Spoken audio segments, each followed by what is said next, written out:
Good evening, everyone, and thank you for joining me this evening on this Sunday's rendition of Speak Your Mind with Larry Cox. Thank you guys for joining me tonight, and as usual, great to have you guys here. So we're gonna start off the evening by uh, thanking you guys for joining me tonight, and we're going to say hello to some people that have joined us in the chat. So, William Campbell, Bill Campbell, thanks for joining us tonight. Clayton Orwig, great to have you. Cheryl Moulton, great to have you. Vuka Russo, great to have you. Charlotte Gellert, great to have you here tonight. And Mary Boysworth, great to have you. As usual, I'd like to encourage you to share and like the show so that we can get this party going as we usually do. And anyone else who would like to say hello in the chat and be acknowledged, please do so that we can say howdy and acknowledge you in the chat this evening. It will be very good to do that. Lee Wright, thanks for joining us tonight, and thanks for saying hello in the chat. Sherry Thomas, good evening, Sherry. I've not seen you in a minute. Thanks for joining me. James Corbett, thanks for joining the show tonight, James. Great to have you on here tonight. And thanks for saying hello so that we can acknowledge you for watching the show this evening. It's always great to have you guys. And again, share and like so we can spread the news, spread the word. What's going on? Cheryl Garcia, so that'll be Ben and Cheryl are watching. Thank you guys for watching the show. So I just was on the phone a minute ago with someone doing a survey, and they were doing a survey for the 13th Congressional District as Congress. So, it's very interesting, and they only ask about like 4 candidates, 5 candidates tops. They wanted to know about, of course, Senator Jones, Congressman Scott, uh, State Representative Clark, uh, Everson over this former school board chairman in Gwinnett County, and Heavenly Combs. So they were like 5 people that they wanted to know about. So those 5 people are apparently the ones that are polling. And just so you know, I did see a billboard go up on I-20 this week with David Scott. So the David Scott is apparently going to run again when he's not. Hopefully, if he does run, he'll at least vote this time, right? So, I mean, this is ridiculous, guys. I mean, the voters of this district have got to say enough's enough. And, I didn't have time to finish. They had 3 more minutes and I had to go on. And I told them, this was my answer that, I intend to support David Scott, and that if David Scott, if I had a choice between anybody else and David Scott, it would be anybody else other than David Scott, if that would help them out. But my preference is Emmanuel Jones. So I'm not going to support Emmanuel Scott. I mean, David Scott, but he apparently is thinking about throwing that hat in the ring again, because I did see the billboard up on I-20 about him running for Congress. And what is it with these guys who are mentally incapacitated that keep running for office? I mean, it is totally disturbing. It's something else. It is just something else when we think of it. But we got some election stuff going here on the home front here in Rockdale County. So we've got some people who have done some DOIs. So you've got Melissa Mims, who have done a DOI for BOC Post 2. You have a Rupert Jennings, who has done a DOI for Post 2.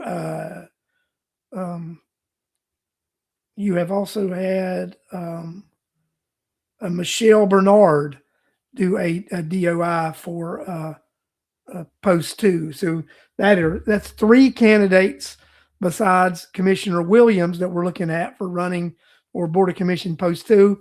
And then there's speculation of a couple of more people that may be running for Post 2 also. So right now, I think we have a minimum of 4, possibly 6.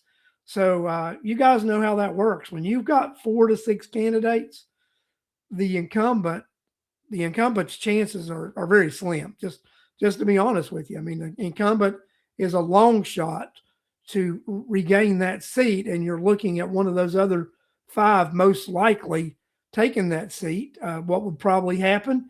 Your incumbent would probably end up getting the most votes in the primary, and then that number 2 person would then go in a runoff, and then everybody who voted against that incumbent comes back and votes for the number 2 person, and voila, the number 2 person wins. And is there precedent for that in Rockdale County? Yes.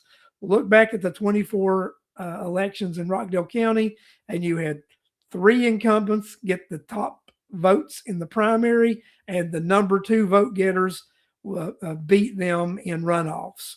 And actually, you go back several years, same exact thing happened in a couple of other races. You had Oz Nesbitt, when he first became chairperson, ran against Richard Odom and the tax commissioner at the time, Mr. Hadley, and Mr. Odom got the top votes.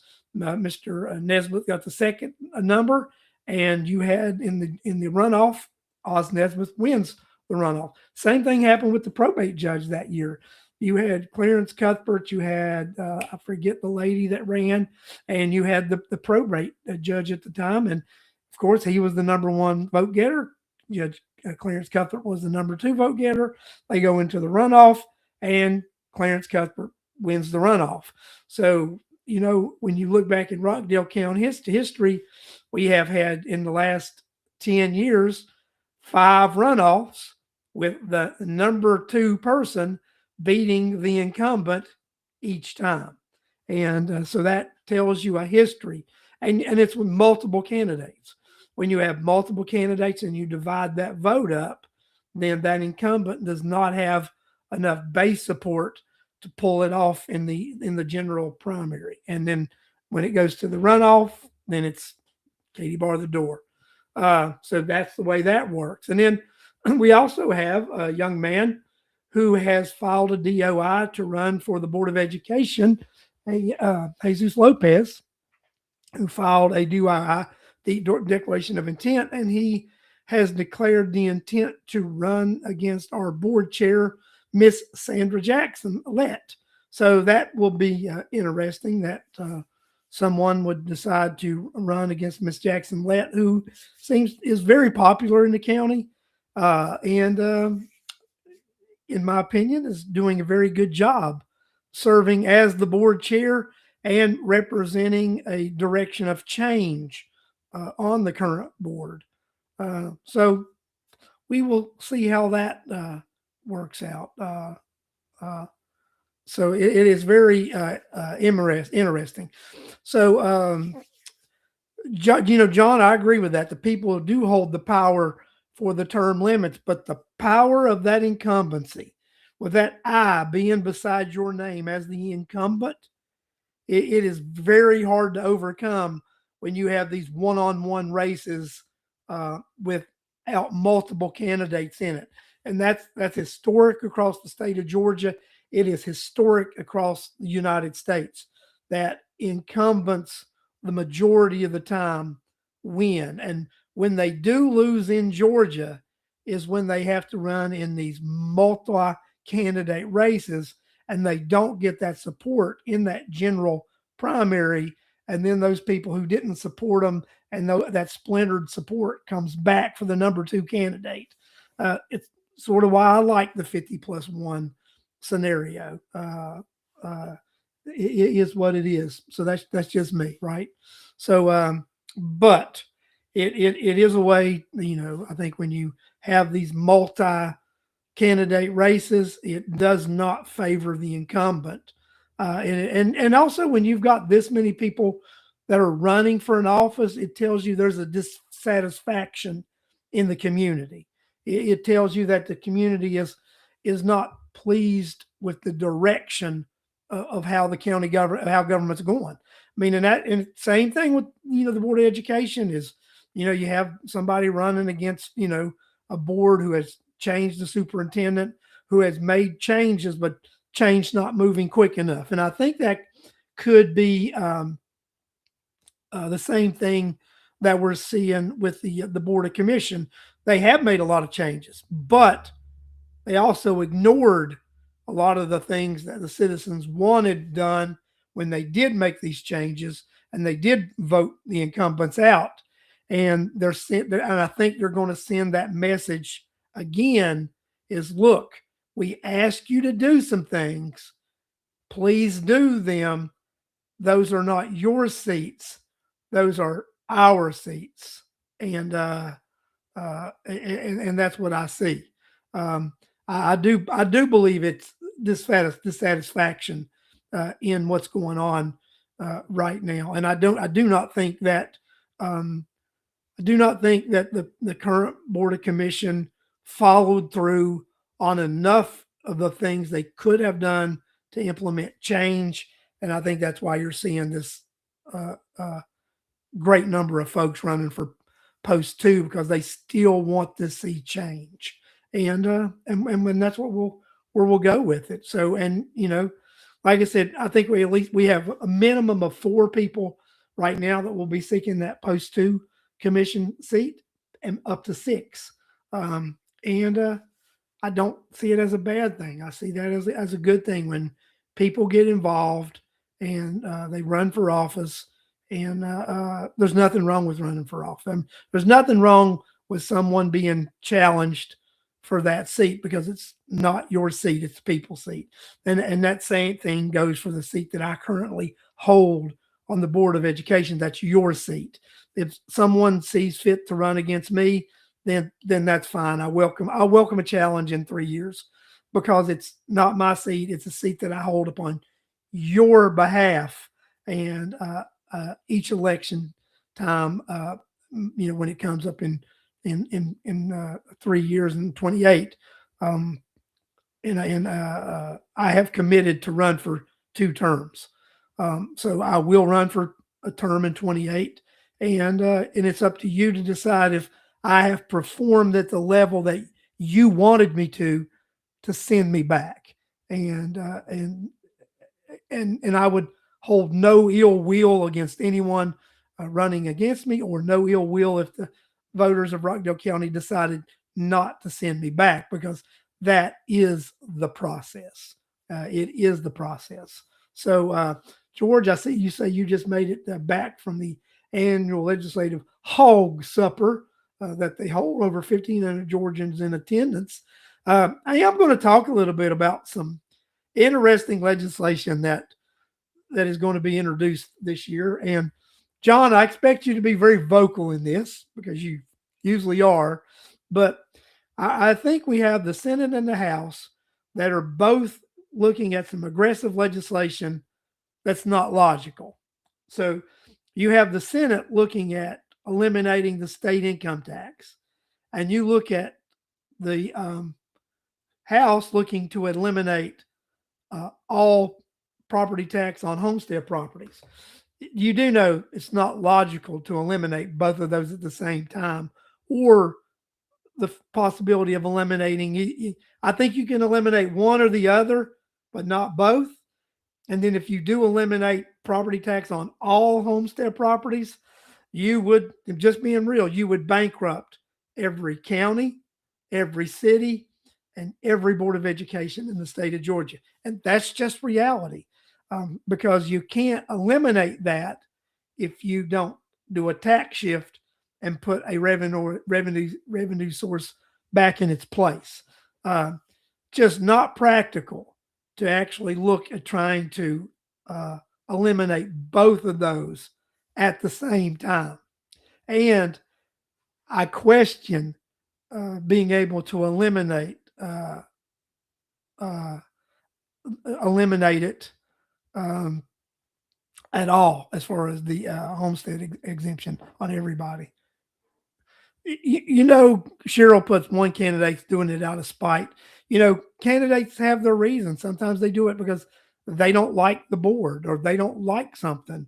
That doesn't make it any less of a reason to do it because they have the right to do it. And they're going to put themselves out there for criticism, just like that, Cheryl. And when you put yourself out there and run for office, people are going to say things about you, the candidate. They are going to, you're going to get attacked.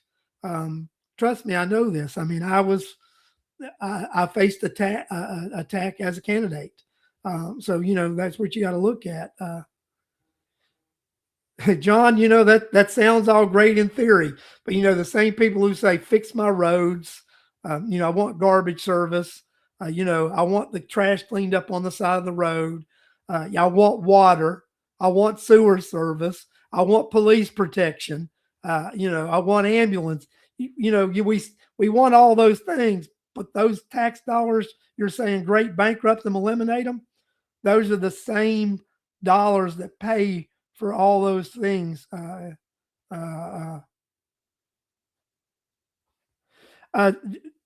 those things, John, I'm gonna tell you, you're right. They are competing because I personally believe one of the things will happen. Right? I actually think they'll probably pass the legislation that's going to phase out and eliminate the state income tax. I've talked to some House members, and that's what they believe also. It's a bargaining tool, and that they will most likely do something lesser with the property tax thing.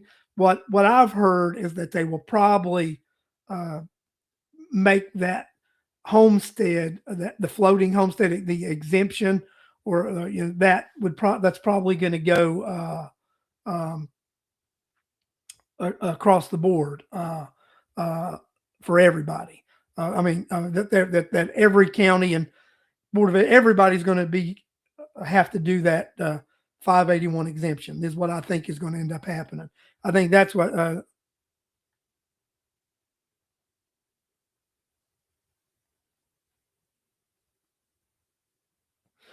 Saying what you wanted, John. I just think we need to be logical with statements and just not.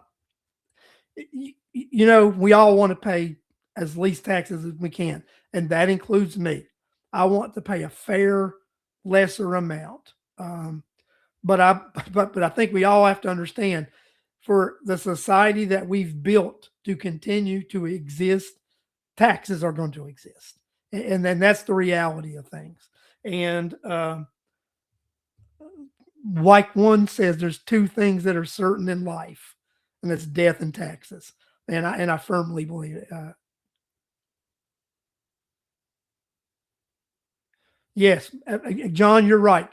And one of the reasons that, one of the House members I spoke with this evening actually said that the reason both sides were throwing these grandiose proposals out were for campaign contributions and campaign coffers.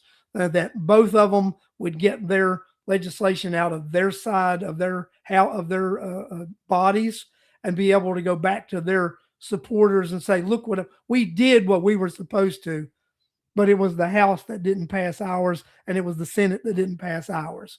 And like I said, I have a feeling that the state income tax one may be the one that goes through, and then I think some sort of limited property tax reform is going to occur. That's from talking to legislators under the condition of not putting their names out there. That's what they believe. Also, they do believe that there'll be, compromises made, that the eliminating the state tax will be done, and then there'll be a compromise with the property tax thing. But at the end of the day, let's be real about something.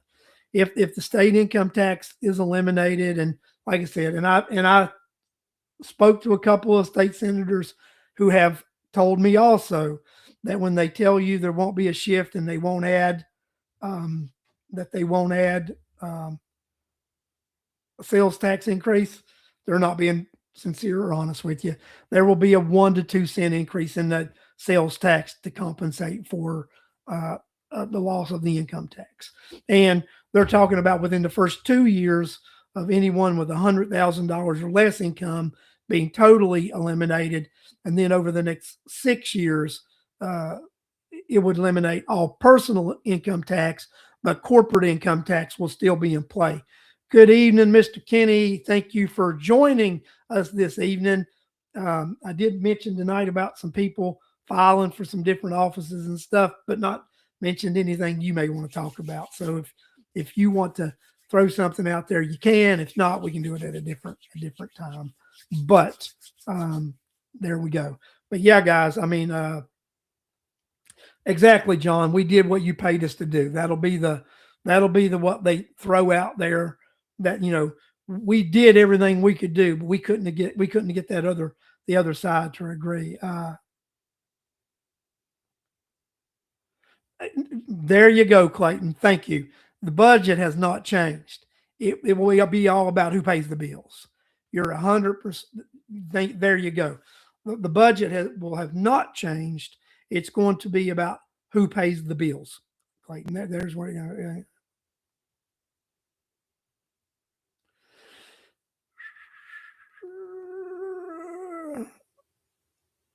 go. Clayton, I mean, John, I agree with you. There is a lot of waste, and that waste needs to be gone through. You need to file through it. You need to look at it and determine,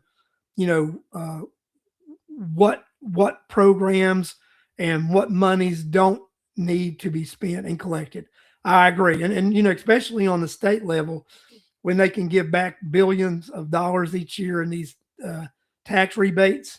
And it just shows you they're overtaxing you every year. I would rather them not have all that money in savings and not overtax me and just tax me to right where they need to. That's what I believe.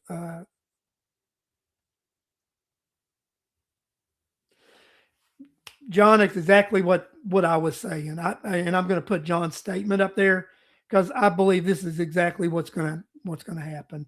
I believe the state income tax will be eliminated gradually, and the legislature will choose winners and losers as it relates to existing tax credits.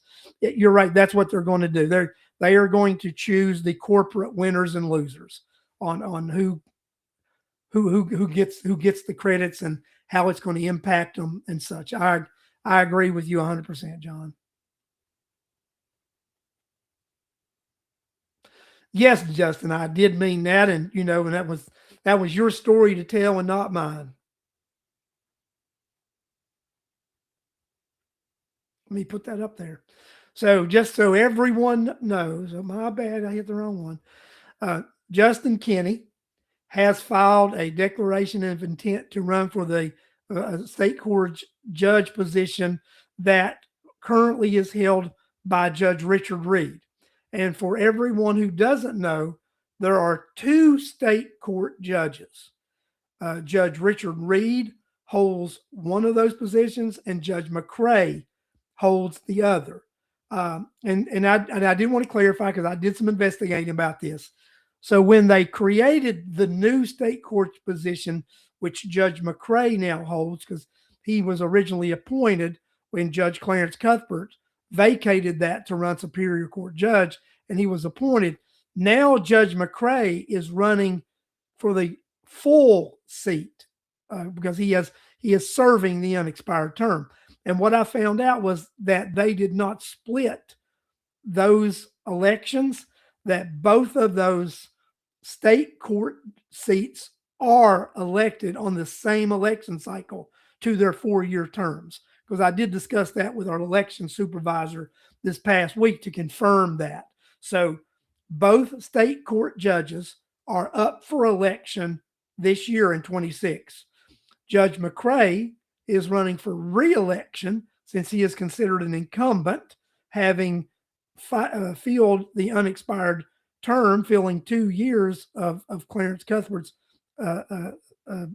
previous position when he resigned to run for Superior Court judge. And Judge Richard Reed, our former district attorney of 20 years, has decided not to seek re-election to that judge position, that state court position, And Justin Kinney has filed a DOI, and the only person at this time to have filed a DOI to seek that position, as Judge McCray, the only person to have filed a DOI. So when you go to the ballot box, you will be voting for two separate state court judges. And that's what I wanted to clarify, to make sure everybody knows that Justin Kinney and Terrence McCray are not running against each other, that they are running for different state court judge positions.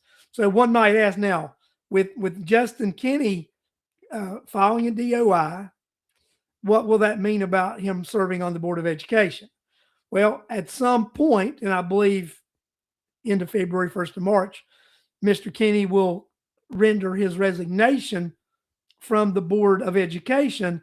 And at that point, there will be an application process for someone to be appointed to fill Mr. Kinney's unexpired term on the Board of Education. And that appointment will be made by our head Superior Court Judge, Nancy Beals. So that's a whole lot to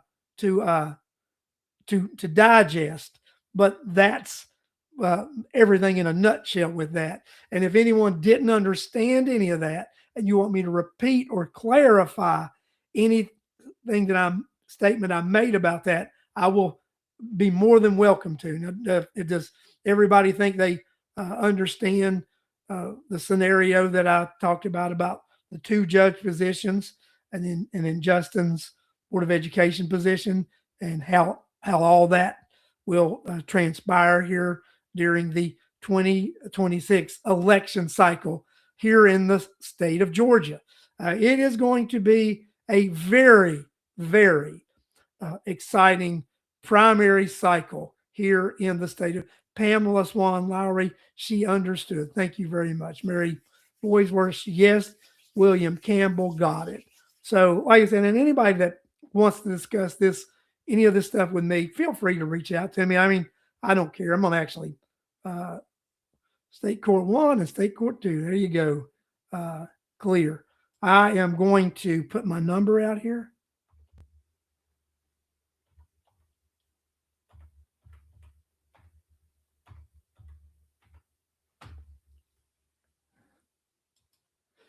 And if anybody would like to call and ask any questions about that, I'd be more than glad to answer those after the show's off or tomorrow. And then also, let any of you who have friends running for office in the county, and they want an opportunity to come on the show and talk about their campaign and their candidacy, have them reach out to me. I have always been open to having local candidates come on the show and to discuss their campaigns. I've always been very fair and transparent with them. Never kind of a hit thing. I do ask tough questions, but never personal attacks or anything like that, because I don't believe in that. I believe it being an issue based. So I believe that anyone who wants to come on. Now we're going to talk some tough policy. We're going to talk,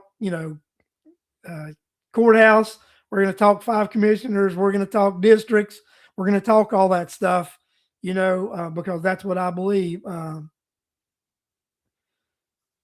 Yes, Charlotte, someone will be appointed to finish Justin's BOE term. That is accurate.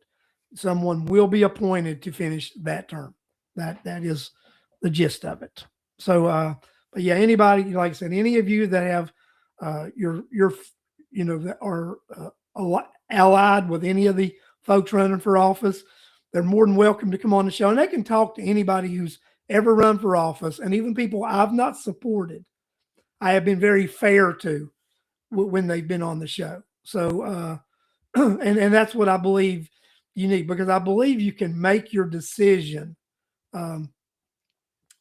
by their policy and and the answers to the questions that you want to know and things you believe in.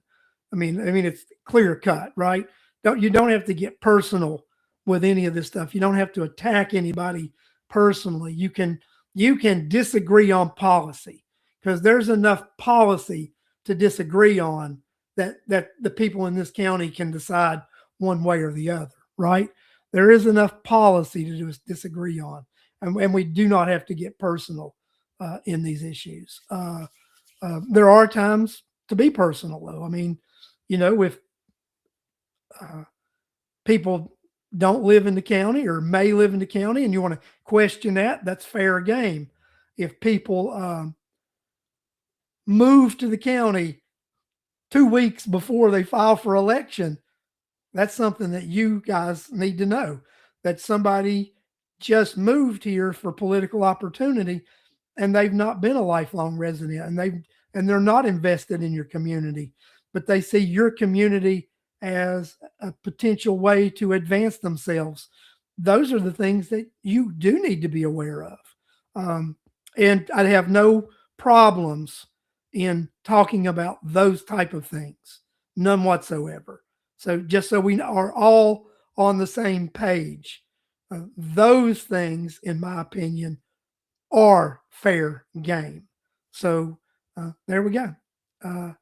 That's what I believe. Corliss, you will sure miss Justin on the BOE. You know what? There's none of you going to miss my colleague as much as me. He and I collaborate on a lot of different things and bounce things off of each other. So I'm very excited. For the future for Justin Kinney, because I believe Justin Kinney will make a great judge. I really, really do. Justin and I have got to be very, very good friends over the last few years. And I've got to know Justin not just as an elected official and a board member, but someone whose heart is for the community and for doing the right thing. That's one thing you can say about Justin Kinney. Justin Kinney is about doing the right thing. And that's in my opinion, one of the greatest attributes that someone's going to be a judge needs to have. It's doing the right thing.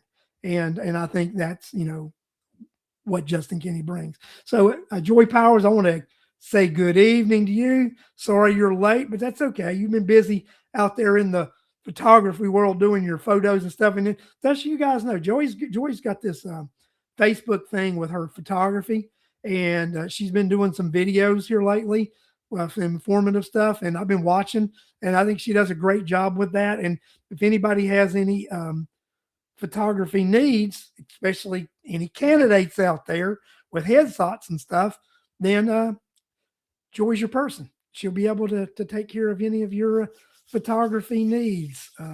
Just putting it out there, because I like to promote local Rockdale County people, and especially local Rockdale County people who patronize my show. So Joy, there's a little 30-40 seconds of pushing you and your business. So if you want to put something in the chat about your photography, perfectly fine with me. Because I've seen some of her work, and she does fantastic work. And any of you guys that would decide to use her, you would definitely get your be pleased with the product. That's all I got to say about that. That's what I got to say. So yeah, guys, I am very very excited about what is facing Rockdale County this coming election cycle. And a lot of you weren't on earlier, and I mentioned when I was a little bit discombobulated coming on the show, because I was doing a survey at the time. I had a poll being asked to me about this upcoming congressional race, about the 13th district, and it was very interesting. So I liked the trend they were doing, the questions they were asking. And then some of you that didn't hear what I said earlier, Congressman Scott has a billboard that he just put up here in the last week on I-20 in Conyers. So with that being said, it looks like he does intend to seek re-election. And, I am just in amazement that these gentlemen and ladies that are not mentally competent any longer running for these seats, and I just, it's a sad day. Sad day. So people are telling Justin good luck, uh, and Justin, I mean, like I said, again, thanks for everything that you've done, because I think with you being on the board and with me getting elected, I think we were able to make some hard decisions and some change that needed to occur, and hopefully we'll get that appointee on the board that will continue your vision, and we can continue in the same direction that we are heading at this point, which I believe is a positive direction. So that's what that's what I have on my mind so far this evening. And now, what do you have on your mind? Because we got about 20 minutes left here, and if you guys would like to throw some things out there, I'm more than willing to listen and discuss some of the topics that you would like to share on Speak Your Mind, because that's what this show is all about. It's all about us sharing our opinions and speaking our minds, uh, and knowing that we're allowed to, right? Knowing that we're allowed to have an opinion and speak our mind. So uh, that's what I got to say. So if some folks don't come with some discussion topics here in the next minute or two, then I'm going to do an early show and go watch some football, because that's what I've been doing since like Thursday. I've been enjoying a lot of football. You know, in the last few years, I've cut back on my football consumption, but during the college playoffs and NFL playoffs, I had decided, because I didn't watch a lot of the regular season of either. I caught games sporadically that I wanted to watch, but I have really enjoyed the college football playoffs and the NFL playoffs, which I am going to continue watching all of those. So if anybody has anything,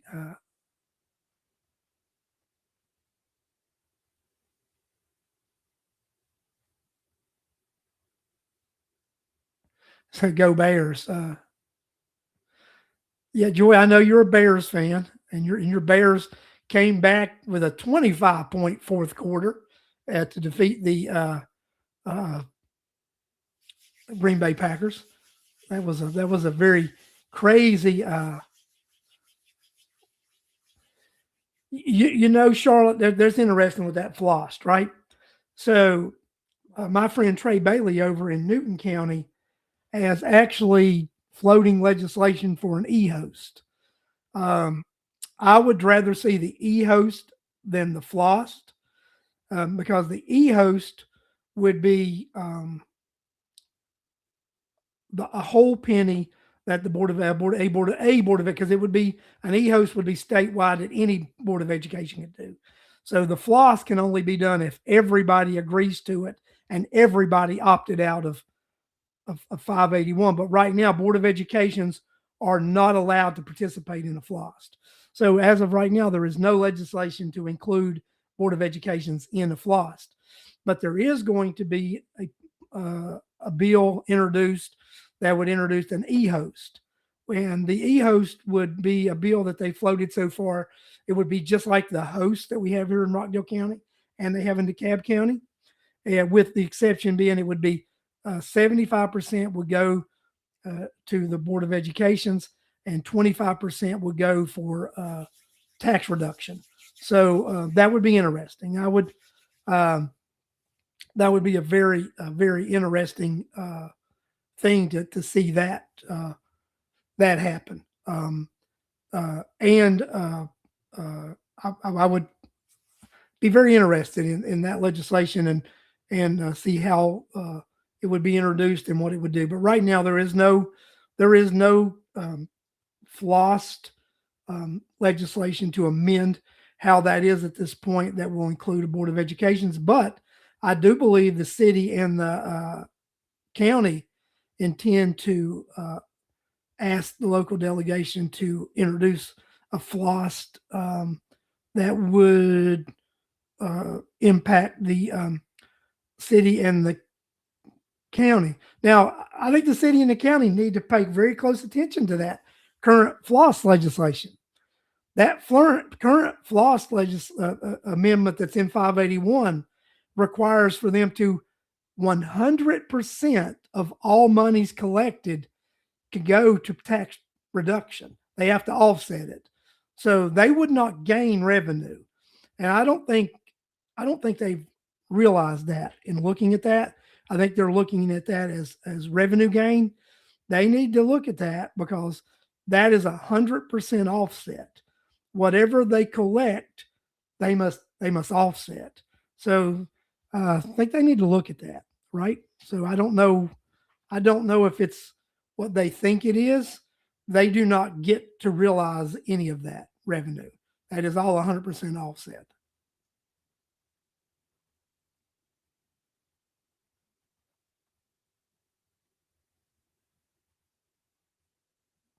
So so that's what it is. So the John, I think I just answered that about the floss, right?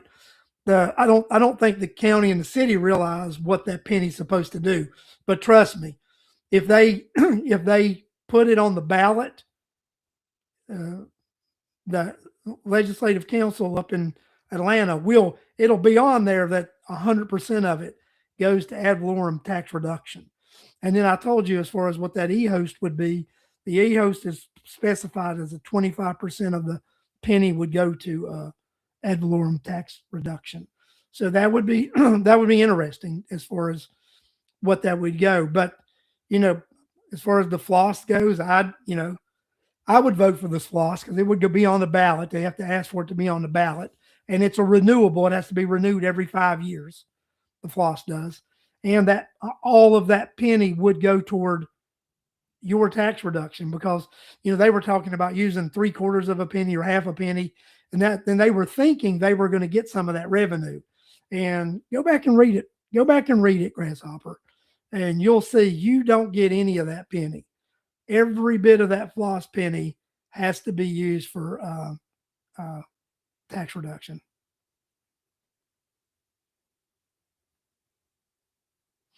Justin says in his last efforts as a member of the BOE, lobbying for legislators for access to floss. So yeah, I mean, in the floss thing, like I said, that's 100% ad valorem tax reduction. So to me, taxpayers benefit from that. And the governments have got that's not money for them to have.